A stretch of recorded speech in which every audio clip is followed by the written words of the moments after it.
given. So for that we can use this value, and UCL equal to x double bar plus A2 R bar, and LCL equal to x double bar minus A2 R bar. These are the control limits for X bar chart. And for R chart, what is R? R, that is range, यानी विस्तार. It is obtained by difference of maximum observation minus minimum observation. How can we get the value of R? So R, that is difference of maximum observation minus minimum observations from each sample, and by this method we obtain R for all the samples, and by that we get R bar. And control limits for R chart is CL, that is central line, equal to R bar, LCL equal to D3 R bar, and UCL equal to D3 R bar and D4 R bar. These values are also given in statistical table D3 and D4. If it is not given in example, it is given, and we can use this value. Now we see conclusion of X bar and R chart.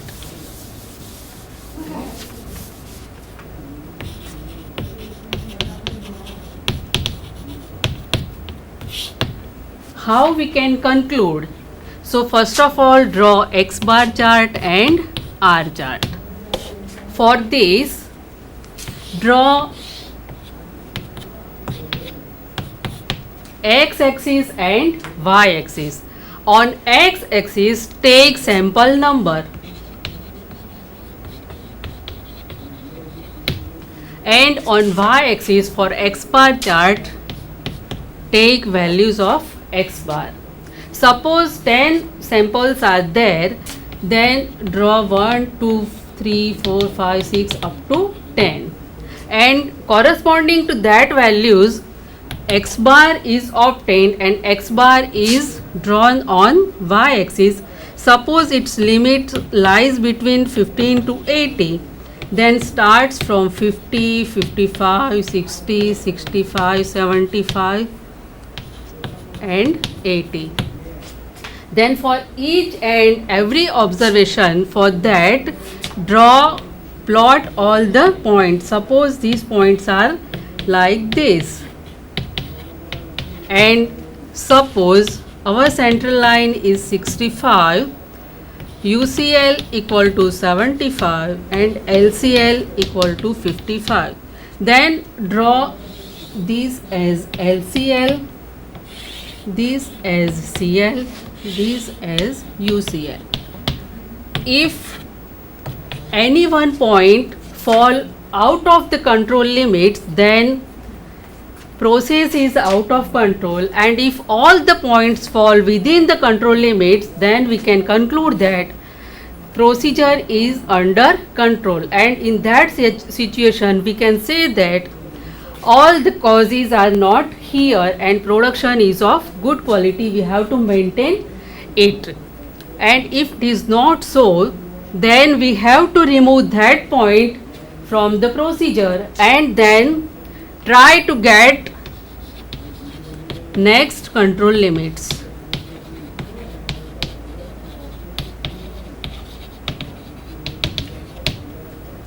જો પ્રક્રિયા નિયંત્રણમાં હોય તો એ પરિસ્થિતિ સારી છે અને ઉત્પાદક એ પરિસ્થિતિને ચાલુ રાખવા માટે પ્રયત્ન કરશે કે જેથી એનું ઉત્પાદન સારી ક્વોલિટીનું આવે. પરંતુ જો એક પણ અવલોકન કંટ્રોલ લિમિટની બહાર એટલે કે નિર્દર્શ સીમાઓની બહાર પડતું હોય તો પ્રોસેસને આઉટ ઓફ કંટ્રોલ કહેવાય છે અને એ જે બિંદુ બહાર પડે છે એને આપણે દૂર કરવું પડે અને રિમેનિંગ જે પોઈન્ટ્સ છે બાકીના પોઈન્ટ્સમાંથી ફરીથી નવી રિવાઇઝડ કંટ્રોલ લિમિટ્સ આપણે મેળવવી પડે.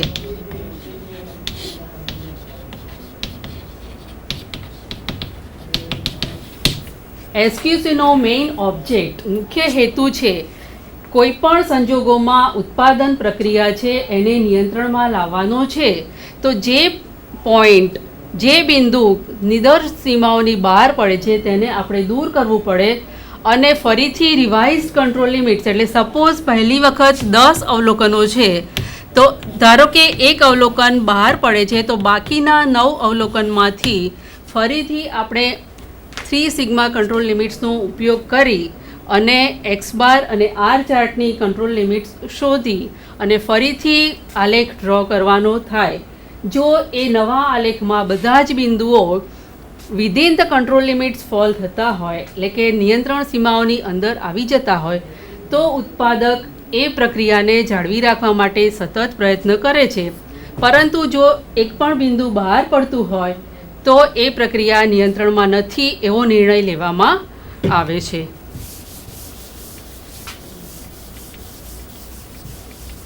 Mainly two types of charts: charts for variables and charts for attributes. X bar અને R chart A charts for variables and P, NP and C. These are the charts for attributes. આ x bar અને R chart છે એ જ્યારે characteristic, એટલે કે કોઈપણ વસ્તુનું જેને આપણે પ્રોડક્શન માટે એસ્ટિમેટ કરીએ છીએ એ મેઝરેબલ હોય. મેઝરેબલ એટલે ધારો કે સ્ક્રૂની લંબાઈ either 1 centimeter or 1.5 centimeter like this, જેને આપણે માપી શકીએ છીએ તેને આપણે મેઝરેબલ, માપી શકાય એવો ચલ કહીએ છીએ. એની માટેના આલેખ છે એ એક્સ બાર અને આર ચાર્ટ છે. જ્યારે પી, એનપી અને સી એ ચાર્ટ છે એ એટ્રીબ્યુટ્સ, એટલે કે જ્યારે વસ્તુને આપણે ફક્ત બે જ પાર્ટમાં ડિવાઈડ કરી શકીએ કે either it ease of good quality or bad quality. In that situation we use charts for attributes and their control limits are also differ. It follows binomial distribution and C distribution. P અને NP આલેખની નિયંત્રણ સીમાઓ આપણે બાયનોમિયલ એટલે કે દ્વિપદી વિતરણનો ઉપયોગ કરીને મેળવીશું, જ્યારે સી આલેખની નિયંત્રણ સીમાઓ આપણે પોઇસન ડિસ્ટ્રીબ્યુશનનો ઉપયોગ કરીને મેળવીશું. પી આલેખ એ proportion four defective,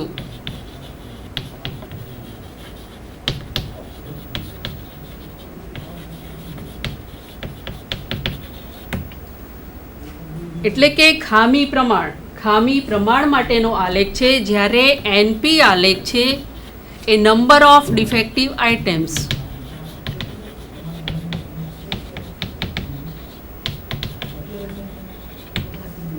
And C chart is for number of defects per unit. એકમ દીઠ ખામી પ્રમાણ માટે આપણે સી આલેખનો ઉપયોગ કરીશું, જ્યારે પી આલેખ છે એ પ્રપોર્શન ફોર ડિફેક્ટિવ્સ, એટલે કે ખામી પ્રમાણ, કોઈ પણ ઉત્પાદિત એકમમાં કેટલા ખામી પ્રમાણ છે તે, અને NP that is number of defective items. તો એનપી અને પી આલેખ છે એ બાયનોમિયલ ડિસ્ટ્રીબ્યુશનને અનુસરશે, જ્યારે સી આલેખ છે એ પોઇસન વિતરણને અનુસરે છે. તેની પણ જુદી જુદી કંટ્રોલ લિમિટ્સ છે. તો પી અને સી આલેખની નિયંત્રણ સીમાઓ C bar ±3 square root of C bar. C જે છે એ એકમ દીઠ ખામી પ્રમાણ બતાવે છે અને પી છે એ ખામી પ્રમાણ.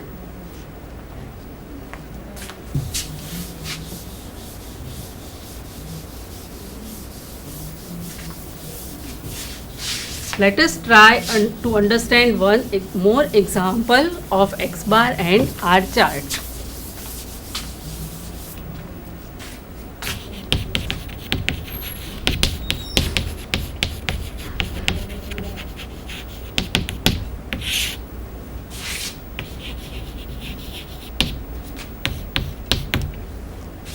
સપોઝ 1 to 10 10 ડેઝનું આપણે પ્રોડક્શન લઈએ છીએ, એના એક્સ બારની values suppose like this 75, 76, 80, 82.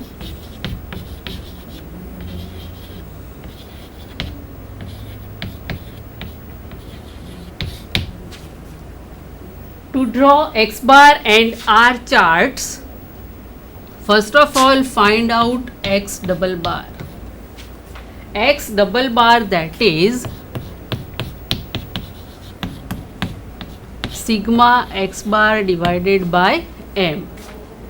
X bar is mean, મધ્યકની જે વેલ્યુ આપી છે તેની પરથી X ડબલ બારની વેલ્યુઝ ફાઇન્ડ કરવાની છે, અને ત્યાર પછી UCL, CL અને LCL.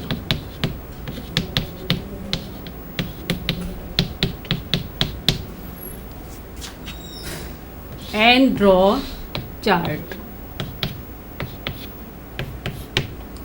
Sample number. Here values of X bar, and for R chart values of R. If all the points fall within the control limits, we conclude that process is under control. If any one of them falls out of the control limits, then process is not under the control. And we may conclude one more thing is that if all the points fall within the control limits, if it is so, then we can also conclude that process is not under control. In which situation? So for this we see theory of runs.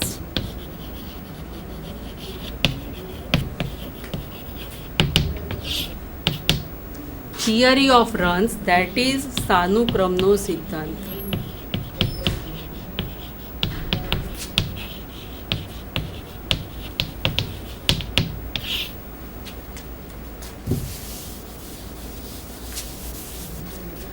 Sanukram, that is, we have two possibility, points fall within the control limits or not that. So probability P equal to 1/2. If points fall here or here, probability is 1/2, probability is 1/2. But it should be done in random way. If there are 7 points, ધારો કે 7 points છે, તો 7 points randomly central લાઇનની ઉપલી side અને નીચલી સાઈડમાં પડવા જોઈએ. જો એક જ સાઈડ પર પડે તો પણ એ સિચ્યુએશનને આપણે આદર્શ સિચ્યુએશન ગણતા નથી, because 1/2, suppose there are 7 points and 1/2 raised to 7, this value is 1/1.128. It is so less that we cannot say that all the points fall within the control limits. If the 7 points fall one side of the control limit, then we conclude that process is not under control. By this law, સાનુક્રમનો સિદ્ધાંત, theory of runs. There are 7 to 7, 11 to 10, 14 to 12, 17 to 16 and 20 to 18. ધારો કે આટલા points આપેલા હોય, 7માંથી 7 એ control લિમિટની એક જ side પર પડે છે, 11માંથી 10 પોઈન્ટ્સ કંટ્રોલ લિમિટની એક જ બાજુ પડે છે, 14માંથી 12 બિંદુઓ એક જ બાજુ પર પડે છે, 16માંથી 17 and 20માંથી 18. If it happens so, we can say that process is not under control and there is assignable cause is present. ત્યારે નિર્દેશી શકાય તેવા કારણો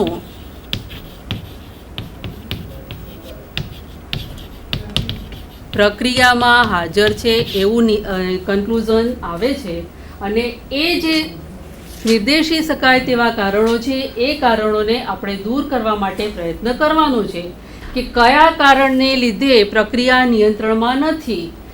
ધારો કે કારીગરો હોય તો કારીગર પણ આ સિચ્યુએશનમાં એકદમ એલર્ટ રહેશે, કારણ કે એને ખબર પડે છે કે પોતાનું અવલોકન ઉત્પાદક દ્વારા હંમેશા થયા કરે છે, જેથી તે પણ ઉત્પાદન ઊંચી ક્વોલિટીનું આવે એ માટે પ્રયત્ન કરશે. જો હલકા પ્રકારનું રો મટીરિયલ અંદર યુઝ થતું હોય તો ઉત્પાદક એ પણ ચકાસશે અને એનું જે ક્વોલિટી છે રો મટીરિયલની એને સુધારી અને પોતાના ઉત્પાદનને સારી ક્વોલિટીનું બનાવવા માટે પ્રયત્ન કરશે. આ જ રીતે જુદા જુદા એસાઇનેબલ જે કોઝિસ છે, એટલે કે નિર્દેશી શકાય એવા કારણો કઈ સિચ્યુએશનમાં આવે. ધારો કે સ્ક્રૂની 1 સેન્ટીમીટરનો સ્ક્રૂ બનાવતી એક ફેક્ટરી છે, એમાં જો 1.5 સેન્ટીમીટર થાય તો એ ક્વોલિટી એ લોઅર ક્વોલિટી કહેવાય, પરંતુ ચાન્સ કોઝિસ એટલે કે 1.001 ઓર 0.9999 સેન્ટીમીટર મીન્સ થોડોક ડિફરન્સ હોય ત્યાં સુધી ગ્રાહક એ લોટને એટલે કે એ જે સ્ક્રૂનું ઉત્પાદન છે એ સ્ક્રૂના ઉત્પાદનને સ્વીકારવા માટે તૈયાર થાય છે. પરંતુ 1 સેન્ટીમીટરનો સ્ક્રૂ લેવા આવેલો ગ્રાહક જો 1.5 સેન્ટીમીટરનો સ્ક્રૂ એને આપવામાં આવે તો બટ નેચરલ છે કે એ સ્વીકારશે નહીં. એટલે કે એ સંજોગોમાં ઉત્પાદકે એને કોઈ પણ સંજોગોમાં એની પ્રોસેસ સુધારવી પડે. તો એક્સ બાર અને આર ચાર્ટનો આ હેતુ છે. તો અલ્ટિમેટલી આપણે જોઈએ તો એસક્યુસી સ્ટેટિસ્ટિકલ ક્વોલિટી કંટ્રોલ એ કોના ફાયદામાં છે, એનાથી ગ્રાહકને શું બેનિફિટ છે, પ્રોડ્યુસરને શું બેનિફિટ છે, સોસાયટીને શું બેનિફિટ છે. તો પ્રોડ્યુસરને એ બેનિફિટ કે એનું પ્રોડક્શન ઊંચી ક્વોલિટીનું આવે, એની માર્કેટની વેલ્યુ ઊંચી થાય, ગ્રાહકો એના માલને સારી રીતે સ્વીકારે, તો અલ્ટિમેટલી એ કંપની જે છે એને ઊંચા પ્રકારનો પ્રોફિટ મળી શકે અને કંપની એ સારી ગુણવત્તા ધરાવતી વસ્તુનું ઉત્પાદન કરી શકે. અત્યારનું એક ઇલસ્ટ્રેશન જોઈએ તો સ્ટીવ જોબ્સ